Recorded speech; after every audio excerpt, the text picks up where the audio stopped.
Conspiracy Theories 101. How to think like a philosopher. Conspiracy theories. They pop up in many forms. Claims that the moon landing was fake. These ideas can sound dramatic and intriguing, especially when ordinary life feels confusing or frightening in an anxious world.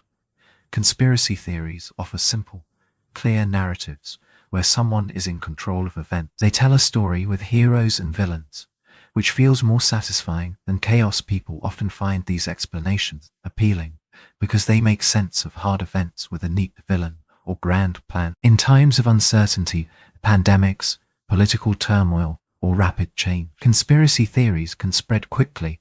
They provide a sense of certainty and control. Believers feel they understand hidden forces and often connect with a like-minded community. Several factors. They appeal to emotions and biases. Simple narratives and scapegoats. Conspiracy stories reduce complex events to clear tales of good and evil. We love stories. For example, it can feel easier to blame a single powerful group for economic or social problems than to grapple with complicated causes. This clear story provides comfort. Sense of control and belonging. Believing in a conspiracy can make someone feel like they've cracked the code of reality. This gives a false sense of control in an unpredictable world. It also creates a community, a shared identity among people who see themselves as the ones who know what's really going on. This belonging is emotionally rewarding. Confirmation of biases. Conspiracies often align with what people already suspect or fear. Once someone starts leaning toward a theory, they tend to notice only information that confirms it. This confirmation bias means, for example, moon landing deniers might highlight a strange flag ripple as proof while dismissing a mountain of rock samples and mission photos. Proportionality bias. We have a tendency to assume big events must have big causes. A trivial cause, the assassination of a famous person or a sudden pandemic, feels like it deserves a dramatic explanation. This bias makes elaborate conspiracies seem plausible and simple explanations. Pattern-seeking humans instinctively look for patterns and intention. We may spot connections between unrelated things or assume a series of coincidences must have an orchestrator behind them. This pattern recognition can lead people to see secret links. A politician attending many big meetings might be interpreted as planning a global plot, even if it's normal scheduler. Moreover, distrust in authority and social identity play big roles. Conspiracies thrive in communities where trust in official explanations is low. Joining a conspiracy group can make someone feel part of an informed in-group with special knowledge, distinguishing them from the sheeple who follow mainstream narrative. This social identity, us versus them, reinforces the belief. In short, conspiracies often say, you and your circle see the truth, everyone else is fooled. That sense of community and clarity can be very tempting when the real world feels complicated or unfair. Philosophical tools for critical thinking. While conspiracy theories can be alluring, philosophy offers tools to critically examine any claim. 3. Especially useful tools are Occam's razor, Bayesian reasoning, and Popper's principle of falsifiability. These concepts help us cut through confusion and ask what's really more likely given the evidence. Occam's razor. Occam's razor is an old principle named after the 14th century thinker William of Occam, often summarized as the simplest explanation is usually best. It means that when we compare two explanations that both fit the fact, the one that assumes the fewest extra things is preferred. It's like a mental razor that shaves off unnecessary assumptions. For example, if you hear hoofbeats, unless you're in the Serengeti. Applied to conspiracy theories, Occam's razor says, a vast, secret plot requires many moving parts and assumptions. A simple explanation, Earth is round, fits centuries of evidence from travel, physics, and photos. Hundreds of thousands of people hiding the truth about our planet's shape, faking space photos. It's far simpler and matches our everyday experience of ships disappearing over the curve. The idea that the 1969 moon landing was entirely staged would mean thousands of NASA employees, photographers, and astronauts have been collectively lying for decades. They would have had to simulate all moon images, a nearly impossible task to keep secret. The simpler explanation is that America really did land on the moon, as supported by physics. Each hidden variable, fake studio, silent witnesses, etc., adds complexity. Occam's razor chooses the straightforward path. NASA succeeded. Even more recently, when someone claims a huge event like an election result or a crisis was the result of a secret hoax, it's often far easier to believe that multiple sources, voters, officials, according to normal procedures, for instance, saying a national election was stolen by a conspiracy among thousands of officials. Occam's razor suggests we credit the ordinary explanation unless we see overwhelming evidence. Bayesian reasoning is a bit like detective work. We combine what we already know with new evidence. Named after the 18th century statistician Thomas Bayes, it uses a simple idea start with a prior probability of something being true based on background knowledge, and then update it when new clues arrive. It helps avoid jumping to conclusions without enough proof. Imagine we hear a new virus has emerged, and some claim it was deliberately engineered in a lab as part of a secret experiment. A Bayesian approach asks how likely is a lab accident compared to a natural spillover. Before looking at the virus's genetic code, we know that the vast majority of new viruses in history have arisen naturally from animals to humans. Now we examine the evidence. Scientists compare the new virus's structure to known wild virus. If the genetic sequence looks like a close relative of a bat virus, as many zoonotic viruses do, that evidence fits a natural origin very well under Bayesian reasoning. We multiply the low prior lab origin, unlikely, by the likelihood of seeing this genetic evidence if it were lab-made. Because the evidence is actually what we expect from a natural spillover, the updated probability of a lab conspiracy remains very small. In simpler terms, given what I already know, how surprising is this evidence if the conspiracy were true, if the conspiracy requires ignoring lots of common knowledge, and the evidence doesn't overwhelmingly support it? We apply the same logic to other cases. For example, if someone claims the coronavirus was bioengineered,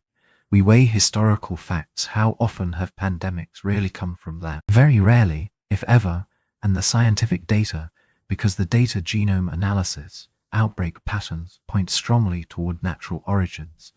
A rational person should keep belief in a lab plot theory very low, unless extraordinary proof appears. Bayesian reasoning isn't a simple formula here, but a mindset. Always consider how likely or unlikely a claim is in the context of what we know about the world. Rare claims need very strong evidence to be believed. Popper's falsifiability. Karl Popper, a 20th century philosopher of science, introduced the idea of falsifiability as a test of what makes a claim scientific. A theory is falsifiable if there is some possible observation that could prove it wrong. In Popper's view, a good scientific claim makes risky predictions that could potentially fail. Conspiracy theories often fail this test. They can't be proven wrong because any evidence against them is simply blamed on the conspiracy itself. For instance, consider a claim that the moon landing was faked. Every photo, every rock sample, even the testimony of astronauts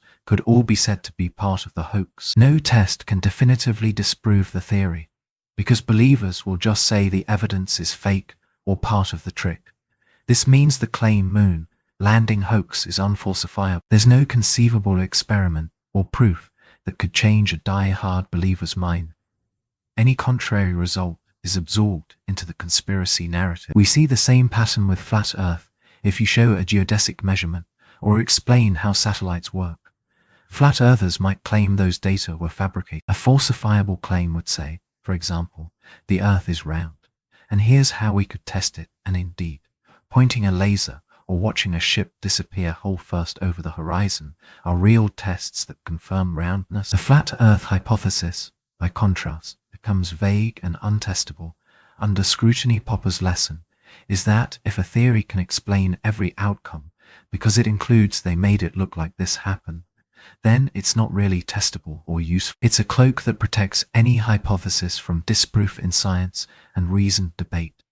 We rely on falsifiability. A credible explanation should make predictions and allow for potential disproof. Conspiracy claims usually dodge this by default, and that is a philosophical red flag. Engaging conspiracy believers constructively. When someone you know believes a conspiracy theory, it's tempting to just say you're wrong and move on. But philosophical thinking also means being fair and curious. They are often seeking answers or community. Here are some guidelines for a respectful approach. Show empathy and respect. Start by listening. Let the person explain what they believe and why it matters to them. Acknowledge any real concerns they have. For example, it's legitimate to worry about public health or government transparency. Showing genuine interest and concern builds trust. If they feel attacked or mocked, keep your tone calm and caring. Ask questions. Don't preach. Use Socratic questioning. Ask gentle, open-ended questions that encourage reflection. For example, what evidence would change your mind? Or how do you know this source is reliable? This helps them think through their reasoning. Don't just bombard them with facts. When people answer questions themselves, find common ground. Agree on any facts you both accept. For instance, if they cite a real incident where an official lied in the past, acknowledge that governments can be dishonest. Building on shared beliefs like valuing honesty or science shows you're on the same team. You might say, we both care about the truth and our community's well-being, don't we?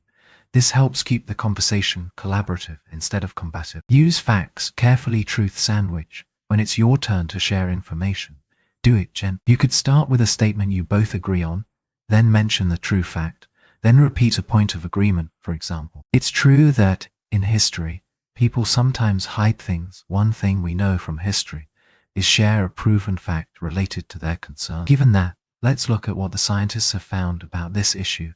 This fact fallacy fact structure can make it easier for them to absorb new information. Offer reliable resources. Suggest neutral, well-regarded sources if they are open to it. Avoid saying, just look it up, which can sound dismissive. You might say, I read an interesting article by experts on this topic. Would you like me to send it over? Trustworthy resources include academic or journalistic outlets known for fact-check. However, be patient.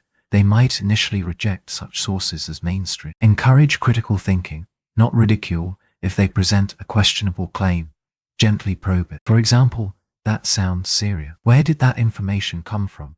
How do other scientists or experts view that? This is still Socratic. You're not directly calling them wrong, just encouraging them to question the claim like a detective would. Avoid argument, heated debates, or humiliation. Those usually backfire. Know when to pause. Sometimes emotions run high. If the conversation becomes an argument, it's okay to take a break. You could say, I can see this is important to you. Let's cool off and chat later. Forcing an immediate resolution often leads nowhere. Remember that changing a deeply held belief is slow.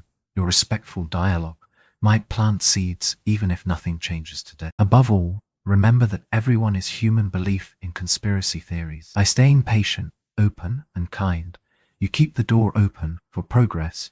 You may not win the debate instantly, but you reinforce a culture of thoughtful discussion. Building trusting relationships is more valuable than any single fact or argument conclusion. Why philosophy and critical thinking matter in our digital age is everywhere. Social media and 24-hour news bombard us with claims, pictures, and persuasive stories. That makes digital literacy and philosophical thinking more important than ever.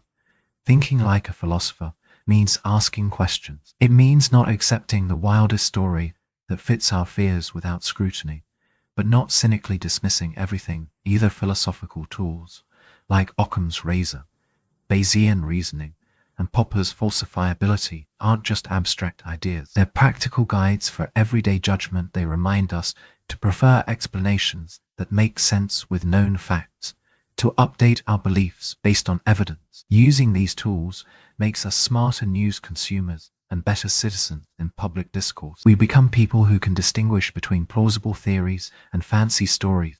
That doesn't mean being stubbornly skeptical. We remain open to surprising truth, but we require good reason. In the end, philosophical thinking is about a habit of mind curiosity balanced with humility. These habits help protect us from the lure of conspiracies. No matter what they believe, by practicing careful, kind reasoning, we each can play a role in promoting clarity and trust in our community.